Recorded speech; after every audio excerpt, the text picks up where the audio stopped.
Hello students and welcome back to Vasti classes. मैं अनिकेत वस्ती आज आप लोगों के साथ में क्लास 12 बिजनेस स्टडीज के चैप्टर नंबर 4 प्लानिंग के बारे में डिस्कशन करने वाला हूं। और इस वीडियो में आज मैं आपको प्लानिंग का मीनिंग और प्लानिंग के फीचर या नेचर के बारे में डिस्कशन करूंगा। इसके बाद नेक्स्ट वीडियो में कुछ और उसके बाद नेक्स्ट वीडियो में कुछ करके हम प्लानिंग चैप्टर को एंड करेंगे। तो आज का टोटल डिस्कशन है प्लानिंग के ऊपर में, क्या होती है प्लानिंग। वेरी इंपॉर्टेंट चैप्टर है क्योंकि आज हम प्लानिंग स्टार्ट करेंगे और इसके बाद से हम फंक्शंस ऑफ मैनेजमेंट के पहले फंक्शन से लास्ट फंक्शन जिसे हम कंट्रोलिंग कहते हैं बैक टू बैक वीडियोस में बात करेंगे। तो प्लानिंग है, इंपॉर्टेंट फंक्शन है मैनेजमेंट का और पहला फंक्शन है, very primary function of management है जिसे हम प्लानिंग कहते हैं। इसके पहले हम लोगों ने प्रीवियस वीडियोस में प्लानिंग के पहले चैप्टर नंबर 1 में, जिसमें nature and significance of management, business environment, principles of management में हेनरी फ्यूल, एफ.डब्ल्यू. टेलर के सारे कंसेप्ट देख लिए हैं और आज से स्टार्ट कर रहे हैं प्लानिंग और प्लानिंग का वीडियो नंबर 1। तो प्लानिंग क्या होती है ये समझेंगे, बहुत सिंपल वे में समझेंगे।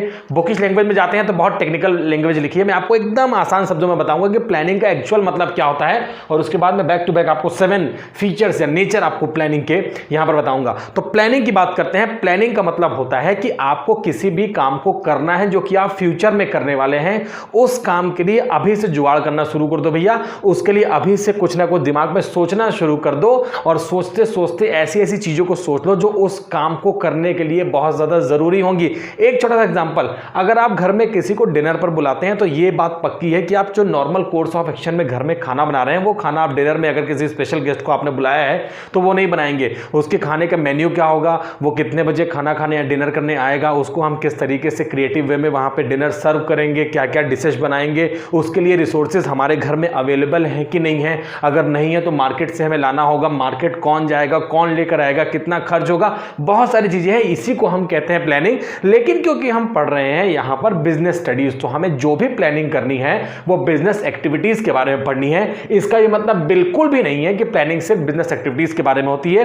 प्लानिंग एक परवेसिव, एक यूनिवर्सल फंक्शन है जो हर टाइम, मैं आपसे कहूं कि 24/7 के हिसाब से वर्क करता है। बिजनेस, नॉन बिजनेस, अगर हम बिजनेस की बात करते हैं तो बिजनेस का साइज बहुत छोटा, मीडियम या बहुत बड़ा साइज हो, हर जगह पर प्लानिंग करनी ही पड़ती है और वो प्लानिंग हमें रेगुलर बेसिस पे एक टाइम के बाद में फिर से करनी होती है। और इसीलिए इसे हम कहते हैं कि प्लानिंग एक कंटिन्यूअस या यूनिवर्सल फिनोमिना है जिसे हमें बार बार करना पड़ता है और उसे अपने बिजनेस में एप्लीकेबल करना पड़ता है। अब इंपॉर्टेंट टर्म ये है कि प्लानिंग हमें करनी किस चीज की है, ये बहुत इंपॉर्टेंट क्वेश्चन है और इस क्वेश्चन का आंसर ये है कि आपका जो बिजनेस है, बिजनेस में आप क्या अचीव करना चाहते हैं, आपका क्या टारगेट है, आपने क्या विजन बनाया है, आपका क्या वहां पर उद्देश्य है बिजनेस करने का, और उसे अचीव करने के लिए हम प्लानिंग करेंगे।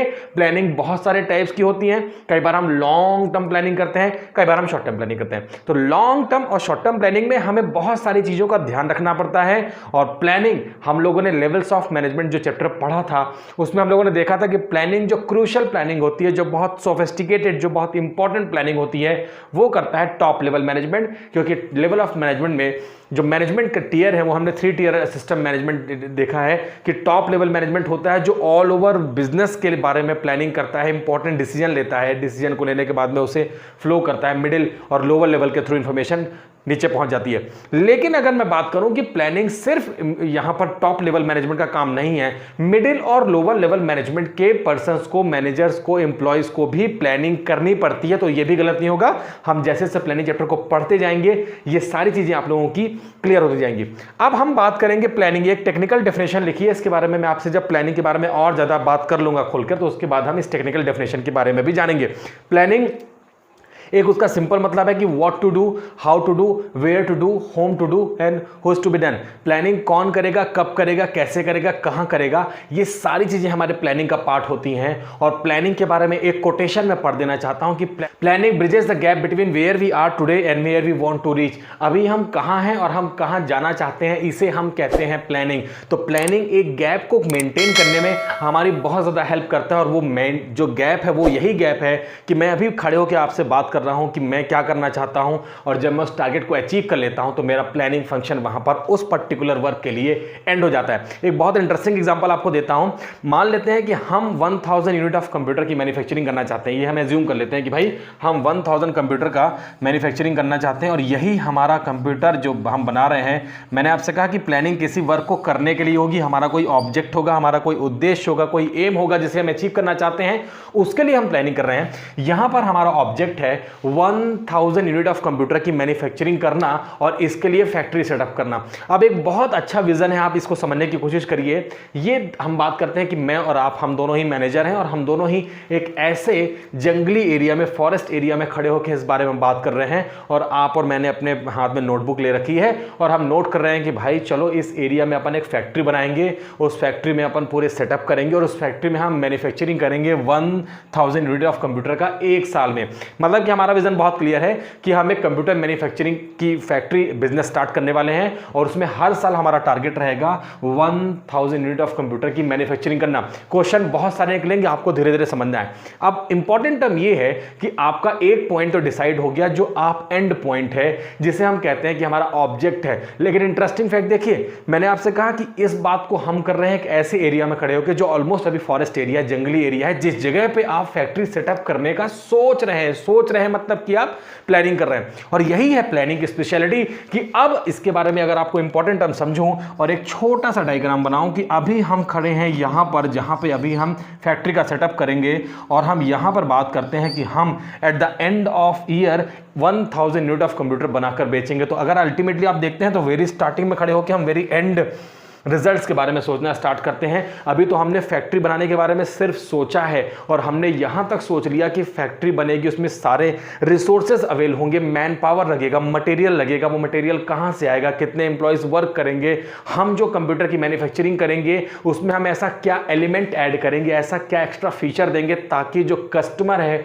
वो हमारे प्रोडक्ट को ही पसंद करेंगे, हमारे ही प्रोडक्ट की तरफ लपकने लगेंगे कि भाई ये जो प्रोडक्ट बना है बहुत अच्छा प्रोडक्ट है। तो कहीं ना कहीं हमें अपने गुड्स में, हमें अपने प्रोडक्ट में ऐसे कुछ यूनिक फीचर्स देनी होंगी। वो प्राइस के बेसिस पे हो सकती हैं, स्टैंडर्ड के बेसिस पे हो सकती हैं, साइज, कलर, शेप के बेसिस पे हो सकती हैं। तो कुछ ना कुछ आपको अपने प्रोडक्ट में चेंज करना होगा और तभी आपने डिसाइड किया है आप 1000 यूनिट ऑफ कंप्यूटर का मैन्युफैक्चरिंग करना चाहते हैं। एक और important term, 1000 unit of computer का मैन्युफैक्चरिंग करने के लिए आपको चाहिए होगा फाइनेंस। तो आपको फाइनेंस की प्लानिंग भी करनी है, लेकिन फाइनेंस की प्लानिंग अभी हम फंक्शंस ऑफ मैनेजमेंट में नहीं पढ़ते हैं। इसके लिए हम चैप्टर नंबर 9 से जब फाइनेंशियल मार्केट चैप्टर में जाएंगे तो वहां पर पढ़ेंगे। लेकिन मैं आपको बता देना चाहता हूं कि फाइनेंशियल प्लानिंग भी हमारे प्लानिंग का पार्ट होता है और उसकी भी प्लानिंग हम करते हैं।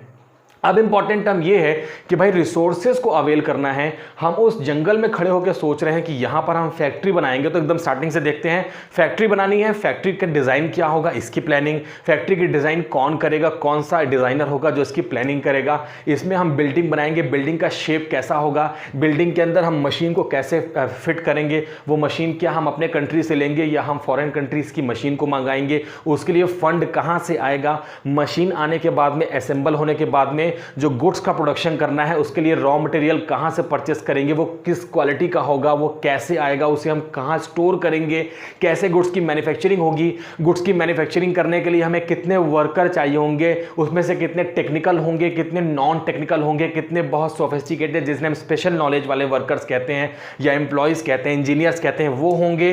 इसके बाद हम गुड्स की मैन्युफैक्चरिंग के लिए कौन सी मेथड, कौन सा प्रोसीजर, कौन सा वहां पर स्टेप फॉलो करेंगे और हम गुड्स की मैन्युफैक्चरिंग करेंगे। इसके बाद भी आपको देखना है कि गुड्स मैन्युफैक्चरिंग के बाद आप गुड्स को किस प्लेस में रखेंगे, क्योंकि बात क्लियर है कि जैसे ही गुड्स की मैन्युफैक्चरिंग होगी गुड्स मार्केट में तुरंत वहां पर नहीं सेल हो जाएगा। तो हम गुड्स को किस जगह पे रखेंगे, जिसे नॉर्मली हम वेयर हाउस कहते हैं। गुड्स को उस प्लेस में रखने के बाद गुड्स को मार्केट में बेचने के लिए हम कौन से एडवर्टीजमेंट मीडियम का सहारा लेंगे, कि हम माउथ पब्लिसिटी करेंगे, कि हम प्रिंट मीडिया लेंगे, कि हम इलेक्ट्रॉनिक मीडिया लेंगे, किस मीडिया के थ्रू, कौन से सेल्स पर्सन होंगे जो आपकी डिस्ट्रीब्यूशन चैनल में वर्क करेंगे, जो आपके गुड्स को मार्केट में बिकवाने में आपकी हेल्प करेंगे। और लास्ट पॉइंट मैंने आपसे कहा कि आपने ऐसा अपने प्रोडक्ट में क्या यूनिक फीचर दिया है जिसे आप हाईलाइट करेंगे, जिसे कस्टमर देखकर आपके गुड्स को परचेस करने से अपने आप को ना रोक पाए। यही सारे स्टेप को हम कहते हैं प्लानिंग। हर स्टेप पे हम प्लानिंग करते हैं। आई होप कि आपको समझ में आ गया है कि प्लानिंग एक्चुअल में चैप्टर नंबर 4 में हमें पढ़ना क्या है। हम किसी भी गुड्स की मैन्युफैक्चरिंग कर रहे हैं, हम सर्विस प्रोवाइड कर रहे हैं, हम गुड्स की मैन्युफैक्चरिंग नहीं कर रहे हैं बल्कि हम गुड्स को परचेस करते हैं और सेल करते हैं, तो हम मीडिएटर हैं। तो किसी भी टाइप का बिजनेस आप कर रहे हो, गुड्स का बिजनेस, सर्विस प्रोवाइडर का बिजनेस, कोई भी बिजनेस कर रहे हो, प्लानिंग एसेंशियल है हर बिजनेस में इन रिस्पेक्ट ऑफ बिजनेस के साइज, बिजनेस के शेप और बिजनेस के नेचर के हिसाब से। तो प्लानिंग एक एसेंशियल फीचर है जिसका हमें करना ही पड़ता है। अब प्लानिंग के बारे में मैंने आपसे एक इंपॉर्टेंट बात कही कि हम एक्सपर्ट्स को बुलाएंगे और एक्सपर्ट से पूछेंगे कि भाई इस एरिया में बिल्डिंग कैसे बनेगी। मतलब बहुत क्लियर है कि हम जब इंपॉर्टेंट प्लानिंग कर रहे हैं तो इंपॉर्टेंट प्लानिंग करने के लिए हम और आप बस मिलकर प्लानिंग नहीं कर सकते हैं, हमें बहुत सारे वहां पे टेक्निकल एक्सपर्ट्स की जरूरत होगी। अगर टेक्निकल एक्सपर्ट्स हमारे कंट्री में अवेलेबल हैं तो ठीक है, अदरवाइज उन्हें हमें दूसरी कंट्री से बुलाना पड़ता है। जैसे नॉर्मली हम टेक्निक्स की बात करते हैं तो जापान को हम सबसे आगे रखते हैं, हम चाइना को आगे रखते हैं, तो हम उनके इंजीनियर्स को बुलाते हैं, उनके अकॉर्डिंग मशीन का वहां पे सेटअप करते हैं। इसका मतलब यह है कि जो एम्प्लॉय कह दिया मैंने कि जो एक्सपर्ट्स है हमारे बिजनेस में आकर हमें नॉलेज देगा और हमारे बिजनेस को कैसे रन करना है इसकी हमें हेल्प करेगा, उसके लिए हम उसे एक मोटी रकम का पेमेंट करेंगे जो हमें वो सर्विसेज देगा और बहुत सारा टाइम वो हमें देगा, अपने स्पेशल विजन को लगाएगा और हमारे लिए प्लानिंग करेगा। हर फील्ड में हमें एक्सपर्ट्स की हेल्प लेनी होगी जिन्हें हमें पेमेंट भी करनी होगी। और कंक्लूजन ये निकलता है मेरे स्टेटमेंट से कि प्लानिंग एक टाइम टेकिंग और एक क्रूशियल और एक एक्सपेंसिव प्रोसीजर है। इसलिए हमें जो भी प्लानिंग करनी है उसके पहले आपके दिमाग में ये बहुत क्लियर होना चाहिए कि प्लानिंग किस चीज़ की करनी है और आप फ्यूचर में उस प्लानिंग के साथ में क्या करना चाहते हैं। जैसे कि अभी आपने देखा 1000 कंप्यूटर बनाने का टारगेट है, उसके लिए आपके पास में स्पेसिफिक लैंड है, लैंड के में आपको कैसे वहाँ पर बिल्डिंग बनानी है, कितना मटेरियल लगेगा, कितनी मैन पावर लगेगी, क्या स्पेशल फीचर होंगे, सब कुछ हमारे प्लानिंग का पार्ट है। ओ माय गॉड, कितनी सारी चीज़ हम लोगों ने डिस्कशन कर ली है। ये सब कुछ प्लानिंग है मेरे बच्चों। अभी फीचर्स देखेंगे और क्लियर हो जाएगा। एक इंपॉर्टेंट टर्म और बता देता हूं, फिर मैं आपको इस टेक्निकल डेफिनेशन की तरफ लिए चलूंगा।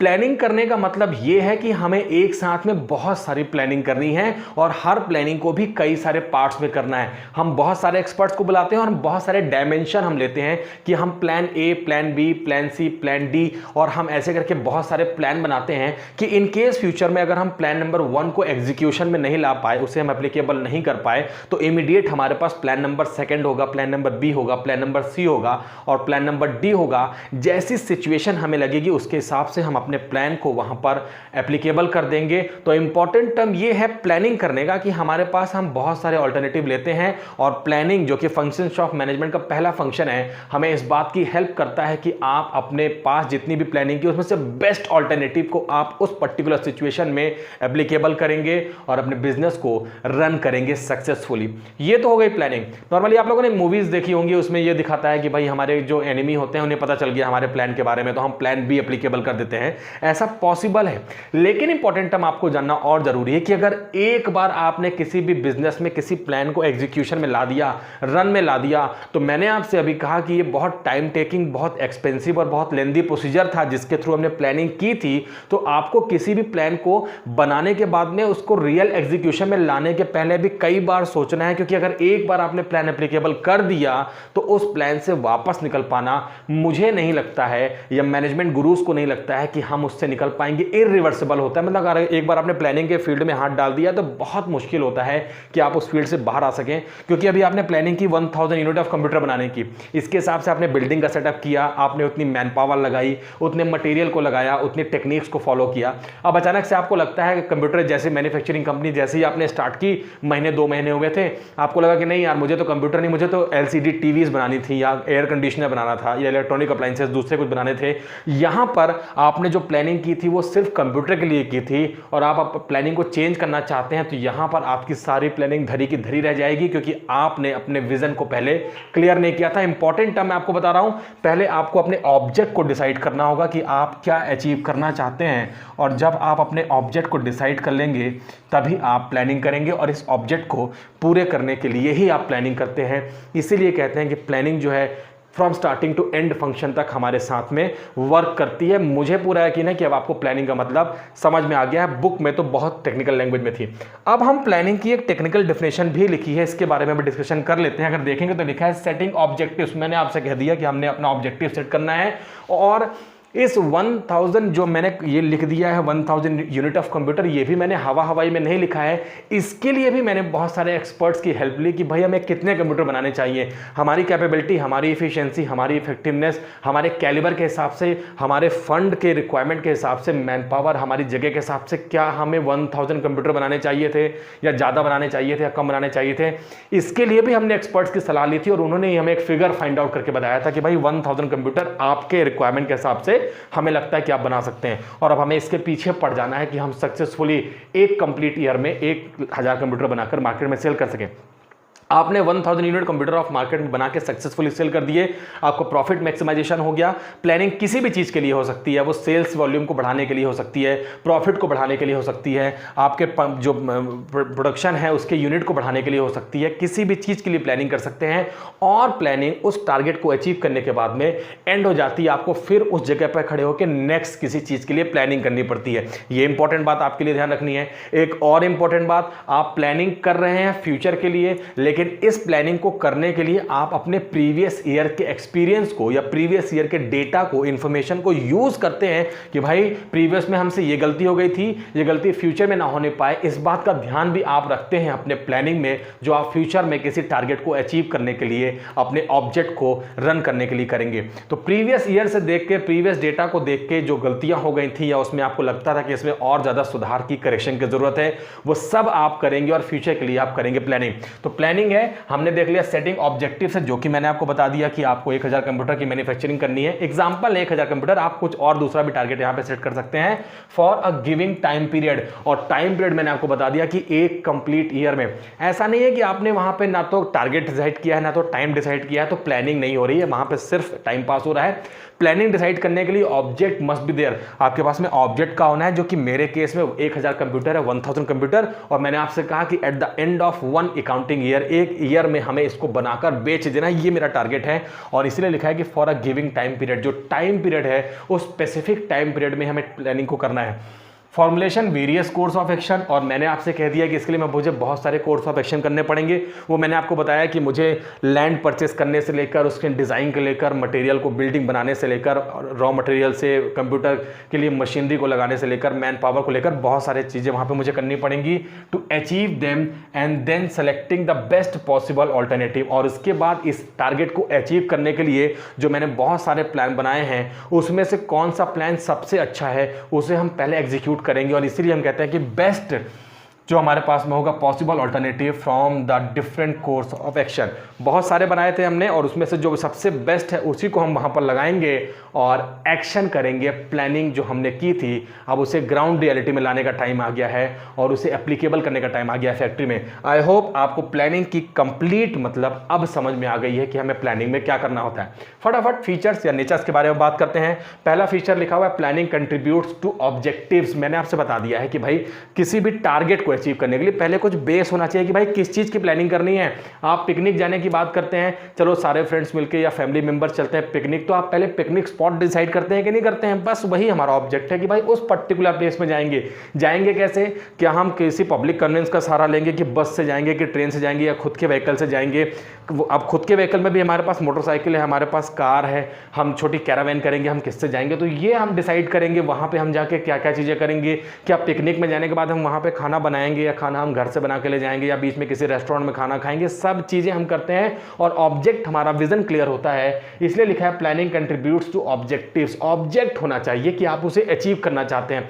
सक्सेसफुली आप पिकनिक से वापस आते हैं और वाटर पार्क वगैरह में एंजॉय करते हैं, किसी जगह पे जाते हैं और आके बोलते हैं कि भाई मज़ा आ गया। मज़ा आ गया मतलब आपकी प्लानिंग सक्सेसफुली थी, जो आपने की थी, अपने टारगेट को अचीव किया था और एंड रिजल्ट मज़ा आ गया के फॉर्म में आ गया था। ठीक ऐसे ही यहाँ पर एंड रिजल्ट जो है वो 1000 कंप्यूटर मार्केट में सक्सेसफुली बिक जाएंगे, कंज्यूमर सेटिस्फाई हो जाएगा, आपका प्रॉफिट ज़्यादा हो जाएगा, सेल वॉल्यूम इंक्रीज होगा, तो आपको आ जाएगा मज़ा। इससे हम कहते हैं प्लानिंग। तो planning contributes to objectives. Objectives को पूरा करने के लिए ही हम प्लानिंग करते हैं। ऑब्जेक्ट होगा, उस ऑब्जेक्ट के बेसिस पे ही हम प्लानिंग करेंगे। पॉइंट नंबर सेकंड, प्लानिंग जो है हमारे लिए प्राइमरी फंक्शंस ऑफ मैनेजमेंट है। मैंने आपको इस डायग्राम में क्लियर कर दिया भैया, यहाँ पर जो है वो प्राइमरी है और यहाँ तक हम जाते हैं। हम जब स्कूल में आते हैं तो हम प्राइमरी स्कूल में पढ़ते हैं, मतलब वेरी स्टार्टिंग में LKG UKG पढ़ते हैं, KG1 KG2 पढ़ते हैं, नर्सरी पढ़ते हैं, तो प्राइमरी रहता है। और धीरे धीरे हम क्लास 12 पढ़ने लगते हैं, जो कि आप पढ़ रहे हैं, तब तो आप प्लानिंग पढ़ रहे हैं। तो यहाँ पर हमारे लिए ज़रूरी है कि प्राइमरी फंक्शन है और धीरे धीरे धीरे धीरे सारे फंक्शंस को पूरा करते हुए हम अपने टारगेट को अचीव कर लेते हैं। मुझे पता है आप सबका टारगेट इस बार बिजनेस स्टडीज में 100 मार्क लाने का है, डेफिनेटली आएगा आपके 100 में, आपको बिल्कुल टेंशन लेने की जरूरत नहीं है। तो प्लानिंग प्राइमरी फंक्शन है। प्राइमरी फंक्शन जो होता है वो बेस होता है सारे बाकी के जितने फंक्शंस होते हैं। प्लानिंग के बाद ऑर्गेनाइजिंग, स्टाफिंग, डायरेक्टिंग, कंट्रोलिंग, ये सारे फंक्शन प्लानिंग फंक्शन के ऊपर ही टिके हुए होते हैं। जैसे हम घर बनाते हैं तो हम पहले फंडामेंटल डालते हैं, बेस डालते हैं, उसके ऊपर घर बनता है। और नॉर्मली जो स्पेशलिटी होती है प्लानिंग किसी को दिखती नहीं है, क्योंकि वो तो ज़मीन के अंदर चले गए, जो हमारा बेस था वो तो ज़मीन के अंदर चला गया। मतलब ज़मीनी स्तर से बिल्कुल ग्राउंड लेवल पर हम प्लानिंग करते हैं और उसका इम्पैक्ट हमारे आने वाले सारे वहाँ पर जो फंक्शंस होते हैं उसमें दिखते हैं। तो प्लानिंग एक प्राइमरी फंक्शन ऑफ मैनेजमेंट है। प्लानिंग अगर आपने अच्छी कर ली है भैया तो सक्सेस के चांसेस बहुत ज़्यादा है। आपका 80% जो प्रॉब्लम था आपने उखाड़ के फेंक दिया, अपने बिजनेस का बर्डन जो था, क्योंकि आपने सक्सेसफुली प्लानिंग की है। अपने खुद के आपने होशियारी नहीं दिखाई है वहाँ पर, बल्कि जो उस फील्ड के एक्सपर्ट थे उनकी हेल्प ली है, उन्हें मोटी रकम भी पेमेंट की है, बहुत सारा टाइम दिया और प्लानिंग कर ली है। और प्लानिंग आपने बेस्ट पॉसिबल वे में की है और प्राइमरी फंक्शन से पहला फंक्शन है। इसके बाद ही सारे फंक्शंस ऑफ मैनेजमेंट यहाँ से स्टार्ट होंगे। परवेसिव है, या मैंने यहाँ पर अपने से एक लाइन लिखी है कि एट एवरी लेवल, और मैंने आपको बता दिया कि परवेसिव मतलब सर्वव्याप्त, हर जगह होती है। ये प्लानिंग का ही पार्ट है कि आप अभी मेरा वीडियो देख रहे हैं। इसका मतलब ये है कि आप इस टाइम में कुछ दूसरा भी कर सकते थे, लेकिन आपने डिसाइड किया कि नहीं, इस टाइम में मुझे, आपने ये प्लान किया कि आप इस टाइम में इस वीडियो को ही देखेंगे और आप ऐसा देख पा रहे हैं। डेफिनेटली इस वीडियो को देखने के बाद में आपका प्लान कुछ ना कुछ और है जो आप करेंगे, और इसे ही हम कहते हैं परवेसिव। क्योंकि यहाँ पर 1000 यूनिट ऑफ कंप्यूटर की मैन्युफैक्चरिंग करने का जो हमने लिया वो मेन हमारा प्लान था। इस प्लान को अचीव करने के लिए हमें बहुत सारे सपोर्टिव प्लान बनाने पड़ेंगे और बार बार हमें कुछ ना कुछ नया सोचना पड़ेगा। और इसीलिए हम कहते हैं कि परवेसिव है। बिजनेस में, किसी भी मैन्युफैक्चरिंग यूनिट में हमें बार बार किसी भी टारगेट को अचीव करने के लिए बहुत सारे छोटे छोटे प्लान बनाने ही पड़ेंगे, हर टाइम बनाने पड़ेंगे। 24/7 का कंसेप्ट है, परवेसिव होता है, हर लेवल ऑफ मैनेजमेंट में होता है। इसलिए मैंने लिखा है कि एट एवरी लेवल, क्योंकि जो टॉप लेवल मैनेजमेंट होता है वो जो प्लानिंग करता है उसे हम कहते हैं क्रूशियल प्लानिंग। जो टॉप लेवल ने डिसाइड किया था कि भाई 1000 यूनिट ऑफ कंप्यूटर बनेंगे, उसके लिए मटेरियल यहाँ से आएगा, वर्कर्स यहाँ से आएंगे। लेकिन जब वर्कर काम करने लगते हैं, ग्राउंड रियलिटी में वर्कर लोअर लेवल में काम करते हैं या मिडिल लेवल में काम करते हैं, तो उनको कैसे मैनेज करना है, किस वर्कर को कब आना है, किस वर्कर को कब जाना है, ये सब मिडिल और लोअर लेवल का काम होता है। तो इंपॉर्टेंट जो डिसीजन है वो टॉप लेवल, और जो बाकी जो हमारे रूटीन प्लानिंग है वो हमारे हर लेवल के एम्प्लॉइज करते हैं, मैनेजर्स करते हैं। इसलिए मैंने लिखा है एट एवरी लेवल। तो टॉप लेवल में क्रूशियल और जो नॉर्मल कोर्स ऑफ एक्शन की प्लानिंग है वो हमारे मिडिल और लोअर लेवल में होती है। इसके अलावा लिखा है फ्यूचरिस्टिक और फॉरवर्ड लुकिंग। मैंने आपको अभी एक इंपॉर्टेंट बात बताई कि हम जो प्लानिंग करते हैं वो प्रीवियस ईयर के डेटा से करते हैं, लेकिन हम करते किस लिए हैं? अपने फ्यूचर के लिए, ताकि फ्यूचर को हम देख पाएं अभी खड़े होकर। मैं और आप तो एक जंगल में खड़े थे जहां पे हमने उस जंगल में ही मंगल कर लिया। हमने वहां पर 1000 यूनिट ऑफ कंप्यूटर बनाने के बारे में सोच लिया। हमारी आंखों के सामने एक ऐसा हुआ कि हाँ ठीक है, यहाँ पे फैक्ट्री होगी, यहाँ पे हमारी कार आके खड़ी होगी, यहाँ पे मोटर व्हीकल लगेंगे, यहाँ पर हम गुड्स की मैन्युफैक्चरिंग करेंगे, यहाँ पर कंप्यूटर बनेगा, ऐसे बिकने जाएगा। सब कुछ आपकी आंखों के सामने घूम रहा था। अगर ऐसा हुआ तो ही आपकी प्लानिंग वहां पे सक्सेस हो गई। तो ये फ्यूचरिस्टिक है या फॉरवर्ड लुकिंग है, हम आगे देखने की कोशिश करते हैं। What is to be done in the future is called planning. तो फ्यूचर में क्या करना है, आपने प्रीवियस ईयर के डेटा को और प्रेजेंट डेटा को देखकर ही डिसाइड किया था। पॉइंट क्लियर है कि फ्यूचरिस्टिक या फॉरवर्ड लुकिंग होती है। प्लानिंग इज कंटिन्यूअस, बहुत क्लियर हो गया अभी तो, इतना सुनने के बाद तो क्लियर हो गया कि प्लानिंग एक कंटिन्यूअस प्रोसेस है। Never ending function is called planning. एक बार प्लानिंग करने के बाद में 1000 यूनिट ऑफ कंप्यूटर आपने अचीव कर लिए हैं, तो क्या अब आप फिर से बैठ जाएंगे? नहीं, अब आपको अगले साल में कंप्यूटर मैन्युफैक्चरिंग करनी है। या अगर मैं इसकी बात करता हूं कि जो 1000 यूनिट ऑफ कंप्यूटर है, तो क्या आप एक साल के बाद डिसाइड करेंगे? नहीं, आपको हर मंथ या हर मंथ के हर वीक में या हर डे या हर घंटे आपको कुछ ना कुछ प्लानिंग करती रहनी पड़ेगी कि हम कैसे अपने टारगेट को टाइम पे अचीव करेंगे। वहां पे आपकी मशीन्स में खराबी भी आएगी, वर्कर बिजनेस छोड़ के चला जाएगा, नए वर्कर को लाना पड़ेगा, वर्कर की ट्रेनिंग करानी पड़ेगी, कभी स्ट्राइक हो जाएगी, कभी फंड की स्कैसिटी हो जाएगी, कभी पावर फेलियर हो जाएगा। इन सब की प्लानिंग भी आपको करनी है और इनसे कैसे आपको उबरना है, कैसे आप हिंड्रेंसेस को आपको रिमूव करना है, ये भी हमारे प्लानिंग का पार्ट है। और इसीलिए लिखा है कि प्लानिंग एक कंटिन्यूअस प्रोसेस है।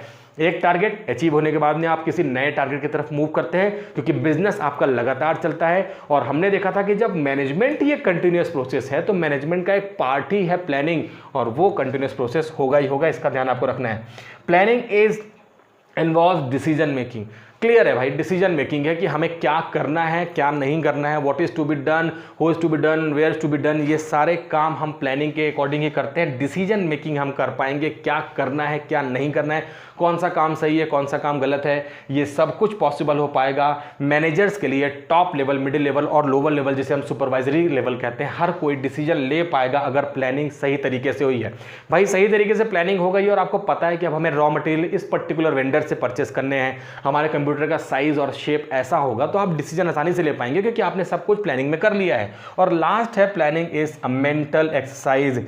मेंटल एक्सरसाइज का मतलब होता है कि आपको अपने इस मशीन को, आपको अपने दिमाग को बहुत ज़्यादा चलाना पड़ेगा।